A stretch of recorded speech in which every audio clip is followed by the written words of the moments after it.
First down. What is up? It is Andy, and I'm coming to you during week 3 of the NFL season. And what does that mean?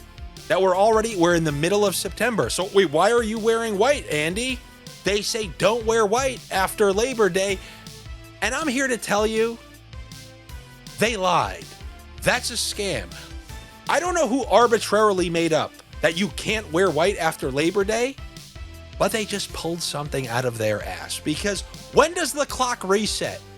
When can you wear white again? During the summer. All right, so now we're only wearing white from Memorial Day to Labor Day because what? So it's a summer color is basically what they're saying. Well, it was 84 degrees today, and guess what? It's still the summer. Did you know that? I know we never truly know. Like, we just assume it's during the first week of September or something. It's still the summer. So I renounce all claims about not being able to wear white after Labor Day. And why is this? What am I talking about? Well, I just filmed an episode of my podcast, so I'm still in podcast mode. So make sure you check that out when I drop it. There's just a little preview of how I started it. But I am sitting here wearing white because it's the opposite of what normal people will do. And that's kind of what I need to do and how I got to get my mind set when giving you some NFL sniffs here for week 3. So far, it's been a very mixed bag. More bad than good. I'm well aware. Why? But here, week 3, I'm going to give you something I like to call, yeah, that's right, sniffs. And I like to sniff things out because I have a few of those for you today. And if you're going to think, oh, you're just saying those to say things that are out there, no, you are incorrect. I don't just say... As you've seen, if I don't like what's going on in the game, I won't even make the video. But if I have some things I like that I want to bring to your attention, yeah, I'm going to do that. So I'm going to start, like I told you last week. I know the water cooler people, I know you want to tell somebody about your favorite spread. You want to pick a spread. If you watched a Dave and a Dan a couple days ago, I gave out a spread that I liked. You know, I gave out some donkey chart plays to say, hey, maybe stay away from that one. But one that I actually feel relatively comfortable picking are the LA Rams at plus 3.5 against the Philadelphia Eagles. We've seen this Eagles team start 2-0.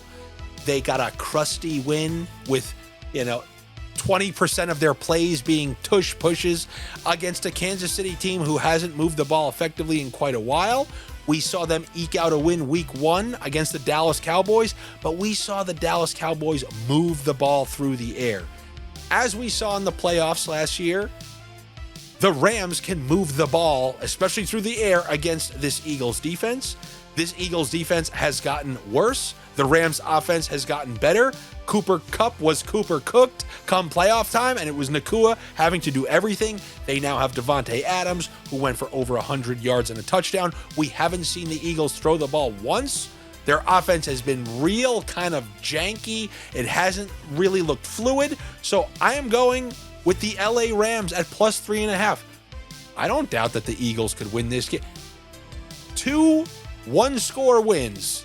And if they do win, I think it's going to be 3 close wins. But I do like the Rams' chances in this game that I do think means more to them than the Philadelphia Eagles. As I mentioned to Dave a couple of days ago, this is the team that ended their season last year.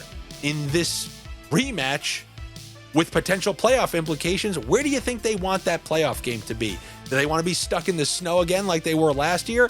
So I think they're going to be really motivated. Stafford looked really good last week. Huge week for Nakua week 1. Huge week for Devontae Adams. They're getting a ton of targets.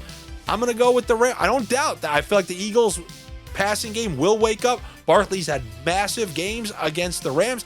It's shaken up to be a great game between two teams. If there's 2 really good teams playing each other with playoff implications on the line, and you're showing me 3.5, give me the plus 3.5. I'll take the plus 3.5. And then in that game, despite the fact that I do like the Rams in this game, I even think that they'll probably win the game. I guess it would be counterintuitive for me to tell you I want the under on Kyren Williams rushing and receiving.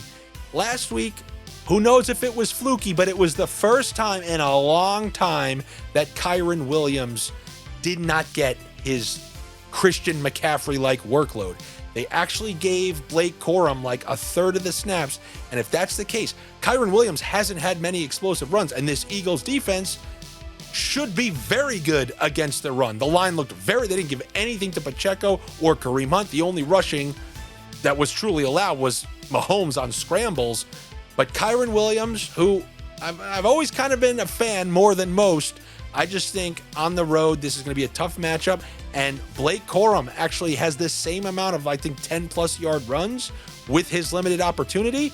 So maybe last week he got 30% of the snaps. If that holds, then I kind of like this under on rushing and receiving for Kyren Williams.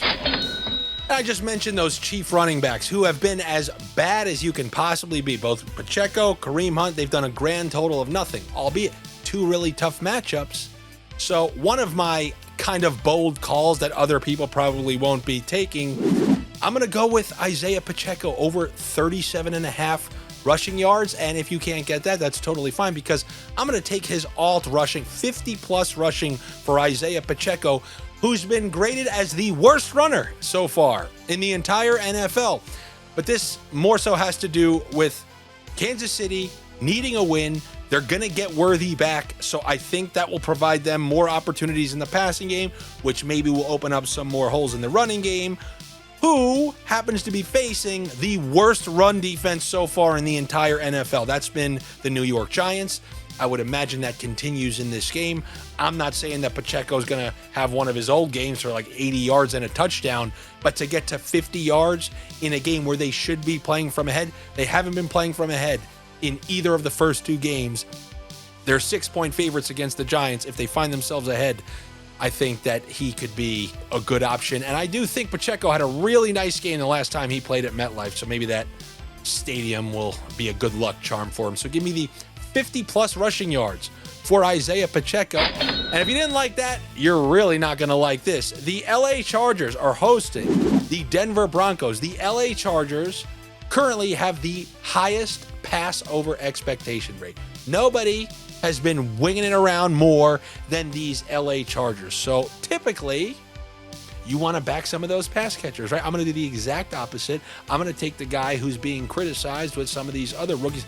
I'm going to go with the ARI M.Harrison over on rushing.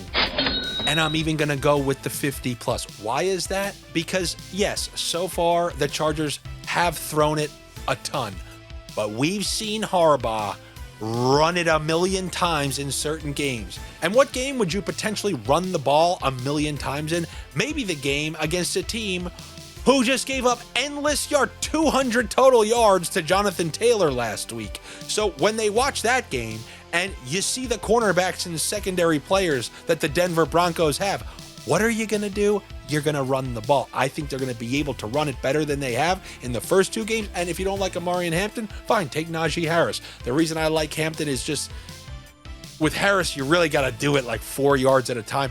Maybe if ARI M.Harrison can break one in a 130-yard run, and you're pretty much there and close to the alt. So I'm going to go with ARI M.Harrison over on rushing and then the 50+. So yeah, I am taking two guys who, I mean, there couldn't be two worse guys to bet.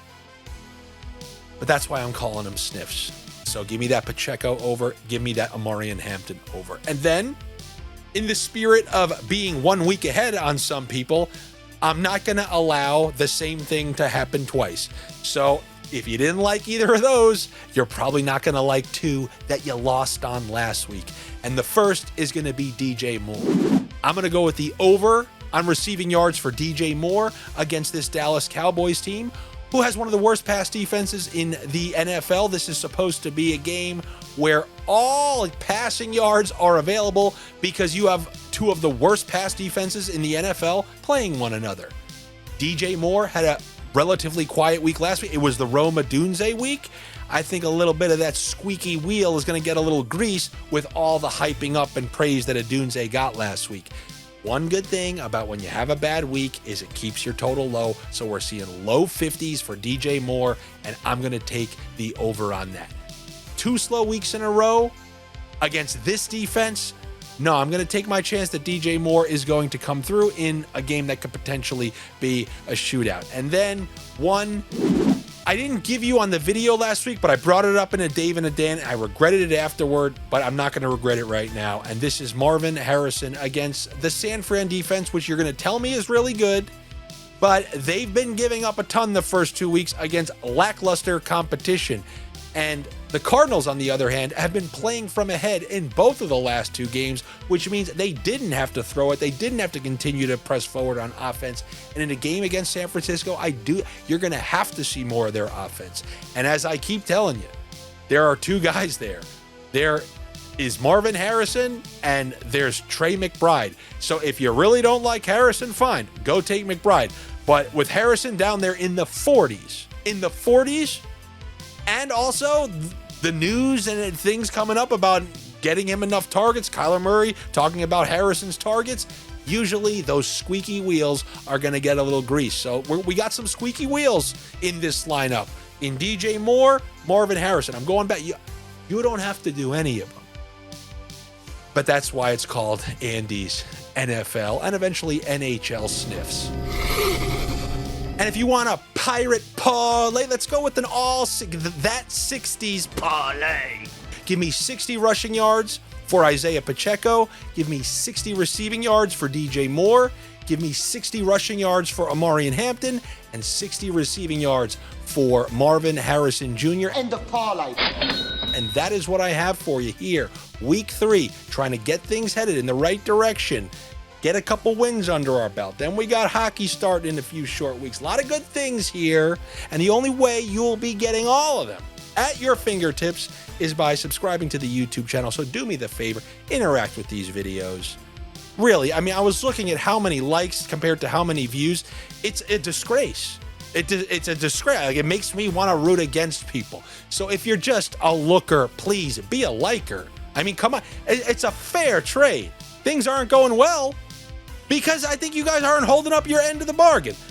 Click some likes, click some comments, make sure you're subscribed to the channel, and click the notifications so you get these videos as soon as they come out. And obviously, you can be a minority owner. Look how the Packers fans feel about it this year. You could be a minority owner of this show by subscribing to the Patreon. It's patreon.com/Andy Francess. I hope to see you there. If not, I will see you for the next video. And I'm dropping a comedy pod, so be on the lookout for that.